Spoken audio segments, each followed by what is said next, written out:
Saudi अरब ने किया फिलिस्तीन का सौदा। जो मुसलमान, जो मुल्ले ये उछलते फिर रहे थे शिया समुदाय की नफरत में, ईरान के खिलाफ जहर उगल रहे थे कि लो ईरान ने फिलिस्तीन के लिए किया क्या।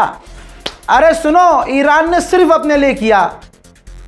सऊदी अरब और तुम्हारा बाप, बात एक ही है, वो अपना स्टैंड लेकर दिखाए तो मैं मानूं। न तुम्हारे बाप दादाओं की इतनी औकात। अबे तुम तो वो जिसने नाजिया इलाही को अरेस्ट करवाने के लिए 2 कदम नहीं उठाया। तुम वो मुल्ला हो जो शिया समुदाय से नफरत कर रहे हैं, शिया सुन्नी कर रहे हैं, कौम में तफरका डाल रहे हैं। ये वो मुसलमान हैं जिन्होंने हुजूर पाक सल्लल्लाहु अलैहि वसल्लम की अपमान और अम्मा आयशा के अपमान पर भी, उनकी तौहीन के बावजूद भी इन मुल्लों की इतनी औकात नहीं कि ये सड़क पर उतरकर प्रदर्शन करें, एक FIR करें। ऐसे कुछ लोग ईरान की बुराई कर रहे थे। ईरान फिलिस्तीन के लिए आए, लो बेटा मुँह लो ये वाली उंगली। सुनिए दोस्तों, आपको हैरत होगी, सऊदी अरब ने अब्राहम अकॉर्ड पर रजामंदी दिखा दी है। इन्ना लिल्लाहि व इन्ना इलैहि राजिऊन। सऊदी अरब ने कह दिया है कि अब्राहम अकॉर्ड पर बात करने को हम राजी हैं। अब्राहम अकॉर्ड वो डील है जिसके अंतर्गत कई सारे अरब देश आ चुके हैं। इस डील के अंतर्गत जो भी अब्राहम अकॉर्ड में शामिल होगा वो रिश्ते इजराइल के साथ ठीक करेगा। तो सऊदी अरब अब्राहम अकॉर्ड में शामिल होने के लिए अब तक शर्त यह रखता था कि फिलिस्तीन को मान्यता दी जाए, बैतुल मुकद्दस पर, वेस्ट बैंक पर जुल्म कम किए जाएं, मस्जिद अल अक्सा हमारी है, हमारी रहनी चाहिए, 2 स्टेट सॉल्यूशन ज़रूरी है। ठीक, ये पहले शर्त हुआ करती थी सऊदी अरब की। सऊदी अरब ने अब डोनाल्ड ट्रंप को सीक्रेटली मैसेज भेजा है। 2 शर्तें रखी हैं कि अब्राहम अकॉर्ड में हम शामिल होने के तैयार हैं। उसकी पहली शर्त यह है कि नेतन्याहू को उसके पद से हटाया जाए, नेतन्याहू की जगह दूसरा चेहरा लाया जाए। दूसरी शर्त यह रखी है कि वेस्ट बैंक में इजराइल के फाइनेंस मिनिस्टर ने जो डेवलपमेंट की है, कब्जे बढ़ाने की बात की है और कब्जे किए हैं, तो वेस्ट बैंक से वो कब्जा छोड़ दे और वो तमाम फैसले रिवर्स कर लें इजराइल के फाइनेंस मिनिस्टर। तो अब फिलिस्तीन मुद्दा नहीं है सऊदी अरब का, तुम्हारे बाप का मुद्दा ही नहीं है। खामनाई तुम्हें बुरा लगता था ना, ठीक है, अब तुम अपने बाप को चेक करो और उसके जब्बे में जाकर घुसो, तुम्हारी यही औकात है। गाजा फ्लोटिला गई थी, उसमें तुर्की के भी लोग शामिल थे। तुर्की के अंदर केस हुआ इजराइल के ऊपर, नेतन्याहू के ऊपर, कि उसने फ्लोटिला में मौजूद एक्टिविस्ट को गिरफ्तार किया, टॉर्चर किया, जुल्म किया और गाजा में नरसंहार किया। हुआ ये कि इस्तांबुल की कोर्ट ने, तुर्की के इस्तांबुल की कोर्ट ने नेतन्याहू के खिलाफ अरेस्ट वारंट जारी कर दिया। दोस्तों, गुलाबी सुअर फिर से 24 घंटे से पहले पलट गया है और उसने कहा है कि मेरे पलटने में सबसे बड़ा हाथ अरबों का है। भाई वो 20% टोल लेने की बात कर रहा था कि हुर्मुज से सारे जहाज तो निकलेंगे, हर जहाज के वैल्यू के हिसाब से हम 20% उसका खाएंगे। तमाम अरब देश टेंशन में आ गए। अरबों ने किस तरह से गुलाबी सूअर को पटाया, मुलाजा फरमाइए। सऊदी अरब और टॉप अरब देशों ने डोनाल्ड ट्रंप से बात की और कहा कि हम आपके मुल्क में डॉलर इन्वेस्ट करेंगे, पैसा इन्वेस्ट करेंगे, आप बस ये टोल लेना बंद कर दीजिए। बात ऐसे करो नाक पकड़ के या ऐसे, बात तो वही है। पैसा तुम्हारा यहां हुर्मुज में खर्च होता या अब ट्रंप को मनाने के लिए तुमने अमेरिका में पैसे लगाने को कह दिए, बात तो वही है। तो ट्रंप ने ये ट्वीट किया है, देखिए लंबा चौड़ा, इतना लंबा जो है मैसेज सिर्फ आप अपनी पहली गर्लफ्रेंड को किए होंगे। इस बावले आदमी ने इतना लंबा पोस्ट लिखकर सफाई दी है क्योंकि भाई घंघोर बेइज्जती हुई है।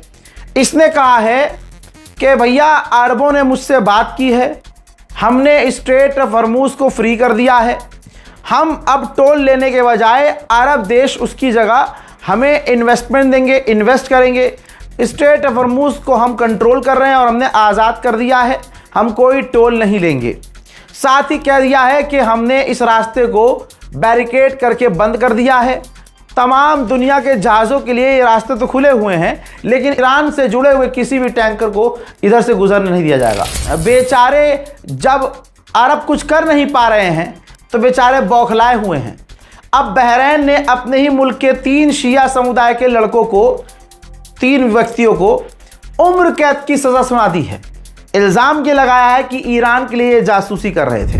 हज़रत गुलाबी सूअर ने एक आर्टिकल शेयर किया है। उस आर्टिकल में 1988 में गुलाबी सूअर ने ही कहा था कि हमें ईरान के खर्ग आइलैंड पर कब्जा कर लेना चाहिए। यानी उसने एक बार फिर से इस बात की तरफ इशारा किया है कि हम ईरान के खर्ग आइलैंड पर कब्जा करेंगे। ईरान जमकर मजे ले रहा है। ये देखिए, ईरान ने अमेरिका के मार कर गिराए गए ड्रोन के मलबे का high quality resolution video share किया है और कंफर्म किया है कि हमने अमेरिका के कई सारे MQ-9 रीपर ड्रोन मार गिराए हैं। उधर ये तो कंफर्म हो ही गया है, ये ईरान के रास्ते को ब्लॉक कर दिया गया है। सेंटकॉम ने कंफर्म किया है कि हमने स्ट्रेट ऑफ हॉर्मुज़ में ब्लॉकेज लगा दिया है। ये दूसरी जंग शुरू हुई है। 3 देश है, तीनों देश में अमेरिका के बेस देख लीजिए। बिफोर आफ्टर, यानी आप देख सकते हैं, पहली तस्वीर कुवैत की है, दूसरी कतर की है, तीसरी बहरीन की है। आप बिफोर आफ्टर देखिए, हर देश का बिफोर आफ्टर, तीनों जगह अमेरिका के बेस है। आप हमले से पहले और हमले के बाद जो डैमेज है तीनों देशों में सैटेलाइट इमेज में आप देख सकते हैं। गुलाबी सूअर से मिलने के लिए इराक के प्रधानमंत्री पहुंचे हैं व्हाइट हाउस, और वहां पर डोनाल्ड ट्रंप ने बड़ी बात कह दी है। अमेरिका के पॉलिटिकल लाइन में भूचाल आ गया है। गुलाबी सूअर ने कह दिया है कि इराक पर हमारे पूर्व सरकार ने हमला करके बहुत बड़ी गलती की है, हमें हमला नहीं करना चाहिए था। ईरान की मिलिट्री पावर कम हो चुकी है, बहुत ख़त्म सी हो चुकी है, लिहाजा ईरान अब इराक के लिए ख़तरा नहीं है। हजरात, इसने 2 और बात कही, जैसे कि हम इराक से अपनी सारी फ़ौज निकाल देंगे क्योंकि अब ज़रूरत नहीं है, और इराक से हम अनलिमिटेड तेल इंपोर्ट कर रहे हैं, ले रहे हैं। गुलाबी सूअर ने कहा कि हमने मिडिल ईस्ट के माहौल को ठीक कर दिया है, हमने बुली को मिटा दिया है। ईरान मिडिल ईस्ट का बुली था और हमने ईरान को अब बेकार कर दिया है। हजरात, एक सबूत आया है, ईरान के कश्फ आइलैंड के पास एक टैंकर डूब रहा है। यह टैंकर किस देश का है मुझे नहीं पता, मोदी जी को खुद पता कर लेना चाहिए, ये तुम्हारा तो नहीं है। देखिए,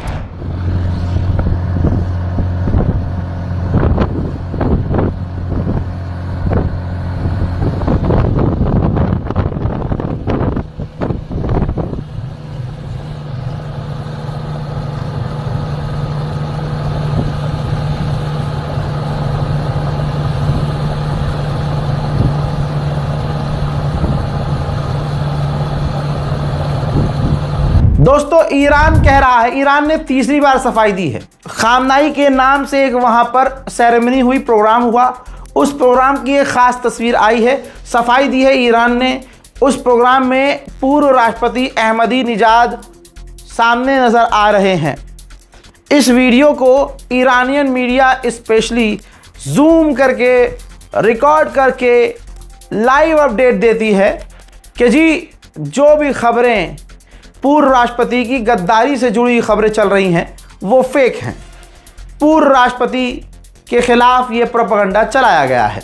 सच क्या है ये आप खुद जानिए, कुछ दिन में और दूध का दूध पानी का पानी होगा। अमेरिका और इजराइल की नींद और इसलिए हराम है क्योंकि ईरान के अंदर जो पार्लियामेंट स्पीकर समेत ईरान के जो मेंबर्स हैं, पार्लियामेंट्स के जो मेंबर हैं, वो ये मांग कर रहे हैं कि MOU एग्रीमेंट को अमेरिका के साथ किए गए तमाम मुआहदे को रद्द करके हमें बदला अमेरिका से लेना चाहिए।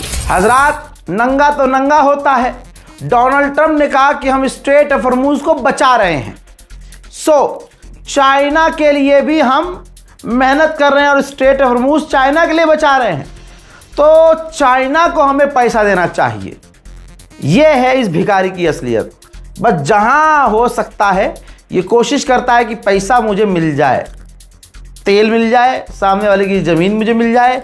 यही अमेरिका का कैरेक्टर है। Protecting this strait for the entire world, for China and everyone. I don't mind protecting it for China. I don't mind protecting it for anybody, but it's unfair that we're not in somehow compensated. And we've been doing this for many years. It's bothered me 25 years ago. It bothered me. During my first term, I was doing things like you have to invest in the United States. But by doing it that way, there's no fee. They're investing and they're getting a return on their money, and it's good. But they're going to be making massive investments into the United States, and I like that much better. हज़रात, इस report को share कीजिएगा। देर रात आपके सामने ये video आया है, मुझे पता है कि आप नहीं देखेंगे इस टाइम, लेकिन जिसको फिक्र होगी उसे नींद कहाँ आएगी, वो ज़रूर हमारे चैनल को रिफ़्रेश कर रहा होगा। और मैं ऑन टाइम जैसे जैसे मुझे अपडेट मिलेगा आपको अपडेट देता रहूँगा। फिक्र नहीं करूँगा इस बात की कि आप जाग रहे हैं कि सो रहे हैं। मैं ऑन टाइम हूँ, बिल्कुल परफेक्ट टाइम पर अपना काम कर रहा हूँ। अगर आप डिले हैं तो यह आपका मसला है। जय हिंद।